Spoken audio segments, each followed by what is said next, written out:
There were a number of dignitaries who attended today's throne speech. The CBC's Ashley Burke caught up with former Prime Minister Kim Campbell at the Senate building. Here's a little bit of what stood out to her. What was interesting was the interesting combination of informality and formality.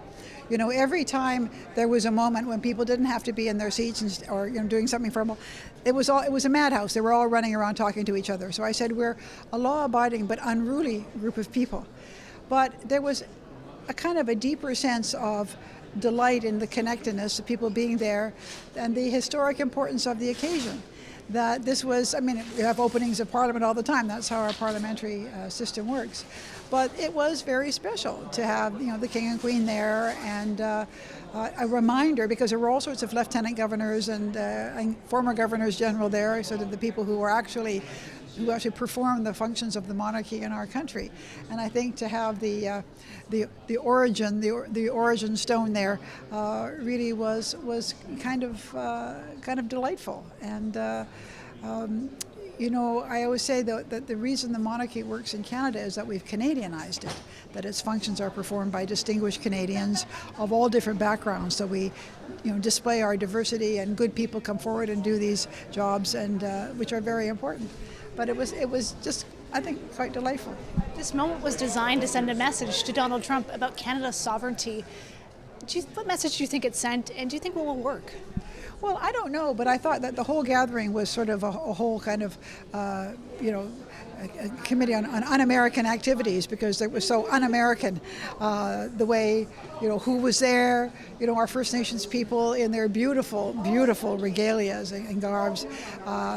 Just the whole nature of it, as I say, and the combination of deep, deep historical seriousness, because it's a ceremony that goes back, hundreds of years in the parliamentary tradition, but also the great modernity of it, the fact that we are, a country of great diversity. Even when we look at who our Supreme Court justices are, who they are, it just was a very interesting snapshot of Canada today, who we are, and the combination that we have, our two languages. If you look, we are not Americans, and we don't feel we have to tell people that, but it was just very clear what is distinct about our national identity. And as I say, I quite like the fact that there is this, on the one hand, great respect for tradition, but on the other hand, this great equality and informality, that we don't have a lot of social hierarchy, that the people who were there were all there because they were either elected members of Parliament or appointed to the Senate as distinguished members of the community. The vice-regal people were all people who were just good people from the community. So it was fun. It was a lot of fun. All right, that was former Prime Minister Kim Campbell reflecting on King Charles' throne speech. The CBC's Ashley Burke did that interview. She was at the Senate for today's speech, and she joins me now here in the studio. So Ashley, look, a lot to take away from the speech, a clear set of priorities laid out, but also some messaging, subtle and not so subtle.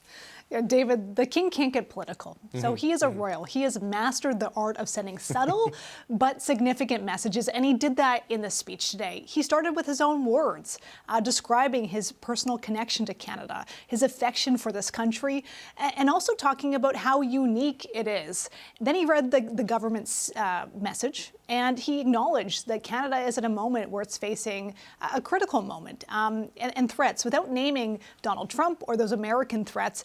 And he would have signed off on the end of the speech as well, where he talked about how he called Canada a force of good in this world. Take a listen to the end of the speech. Many Canadians are feeling anxious and worried about the drastically changing world around them. Fundamental change is always unsettling.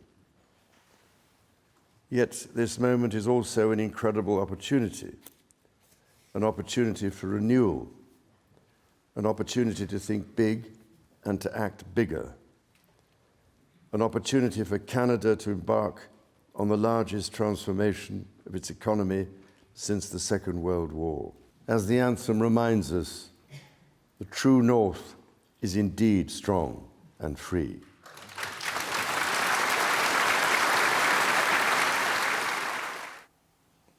David, I spoke to people who were in the Senate chamber, from New Brunswick's premier to cabinet ministers, Kim Campbell, the former prime minister, and they all mentioned that moment, saying that the energy shifted when that was said, that the applause felt like it wasn't going to end, that it really felt in that room like a moment of unity.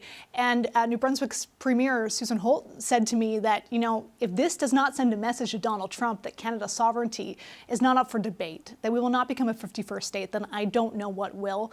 But tonight, just within the last hour, we saw that Donald Trump might have been watching. He did. He tweeted, and for the first time since Mark Carney was in the White House in the Oval Office, he brought up that 51st state taunt again. In the context of today, he posted on True Social, saying that look, if Canada wants to join one of its new projects, the Golden Dome, then that means that they can pay more than $60 billion.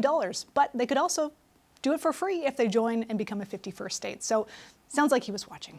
Yeah, I think the country's worth a little bit more than $61 billion. I haven't done an evaluation, but you know, I'm going to guess. So look, Trump is going to Trump. The opposition, they reacted to the throne speech. Supply has to go to a vote. This has to go to a vote. What's the sense there? Will it get support or will it get a pass? Yeah, along with sending a message to the U.S., this speech also laid out the government's priorities, including a lot of things we've already heard about. The middle-class tax cut, things like building more housing in Canada, more defense spending to protect Canada's sovereignty. And the Conservatives leader, who has been criticized himself for using slogans today, said the government used them in that speech. Take a listen to what he said. We did see a lot of the right slogans and political talking points, but no clear plans to get it done. So we're going to put forward what we consider to be a constructive amendment that will add very specific plans. So for example, the government says they want to get projects built. Great. We've got just the plan to do it. Repeal C-69, the anti-development law. Repeal the energy cap, the offshore shipping ban, the electric vehicle mandate. Conservatives plan on putting forward an amendment asking for some of those things you just heard, but also Mr. Poilievre said he wants to see the fine print. So it sounds like a budget is what Conservative MP Michael Barrett told me today. Before that, they will vote on something. There's going to be a vote on this, and we're hearing that it's going to take about 6 days to debate it. The Liberals will need a couple of MPs from other parties for support, and then on June 4th, that's when that vote's going to happen, and that's really the next big test and challenge for this new government. Okay. The Parliament is just getting underway. Ashley Burke, thank you so much. The CBC's Ashley Burke here live in studio.